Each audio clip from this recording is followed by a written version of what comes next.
দুদিনের সফরে ব্রিটেনে পৌঁছলেন প্রধানমন্ত্রী নরেন্দ্র মোদী। সাক্ষাৎ করবেন রাজা তৃতীয় চার্লসের সঙ্গে। বৈঠকে বসবেন ব্রিটিশ প্রধানমন্ত্রী কিয়ার স্টারমারের সঙ্গেও। দুদিনের জন্য সফরে রয়েছেন এবং প্রধানমন্ত্রী নরেন্দ্র মোদী। সেক্ষেত্রে ব্রিটেনে প্রধানমন্ত্রী নরেন্দ্র মোদী তিনি পৌঁছে গিয়েছেন, সাক্ষাৎ করবেন সেখানে গিয়ে রাজা তৃতীয় চার্লসের সঙ্গে।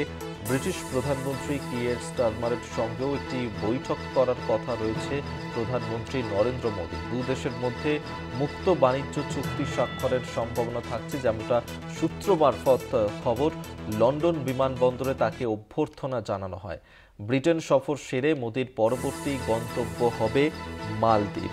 ইতিমধ্যেই ব্রিটেনে পৌঁছে গিয়েছেন প্রধানমন্ত্রী নরেন্দ্র মোদী এবং সেখানেই তাকে অভ্যর্থনা জানানো হয়েছে। শশাঙ্ক মণ্ডল আমাদের সঙ্গে টেলিফোনে রয়েছেন প্রতিনিধি, নিয়ে আরো বিস্তারিত কথা বলবো। শশাঙ্ক, এই যে দুদিনের বিদেশ সফরে রয়েছেন প্রধানমন্ত্রী মোদী, কি কি কর্মসূচি থাকছে তার সেখানে? প্রধানমন্ত্রী নরেন্দ্র মোদী দুদিনের ব্রিটেন সফরে পৌঁছেছেন। তিনি সাক্ষাৎ করবেন রাজা তৃতীয় চার্লসের সঙ্গে। বৈঠকে বসবেন ব্রিটিশ প্রধানমন্ত্রী কিয়ার স্টারমারের সঙ্গে। সূত্রের খবর, এই সফর দুদেশের মধ্যে স্বাক্ষর হবে বহু প্রতীক্ষিত মুক্তি চুক্তি। পাশাপাশি খালিস্তানির চরমপন্থা নিয়েও বার্তা দিতে পারেন তিনি। এ নিয়ে বিদেশ মন্ত্রকের মুখপাত্র রণধীর জয়সওয়াল এক্স হ্যান্ডেলে লেখেন, ভারত ব্রিটেনের সঙ্গে সম্পর্কের নতুন অধ্যায় শুরু হলো।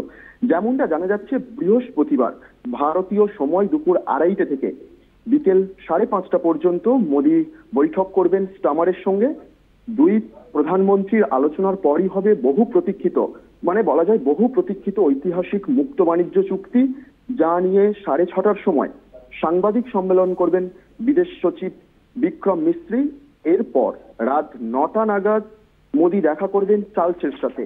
এ নিয়ে বিদেশ মন্ত্রকের মুখপাত্র রণধীর জয়সওয়াল এক্স হ্যান্ডেলে লিখেছেন, ভারত ব্রিটেন সম্পর্কের নতুন অধ্যায় শুরু হলো। এবারে যেমনটা জানা যাচ্ছে, এই যে বৈঠক এবং চার্লসের সাথে দেখা, কিয়ার স্টারমারের সাথে দেখা, এই সমস্ত সম্পূর্ণ বিষয় নিয়ে এই গুরুত্বপূর্ণ সফর সেরে পরবর্তী গন্তব্য হবে প্রধানমন্ত্রীর মালদ্বীপ। ধন্যবাদ শশাঙ্ক তোমার। শশাঙ্ক মণ্ডল আমাদের সঙ্গে টেলিফোনে ছিলেন প্রতিনিধি।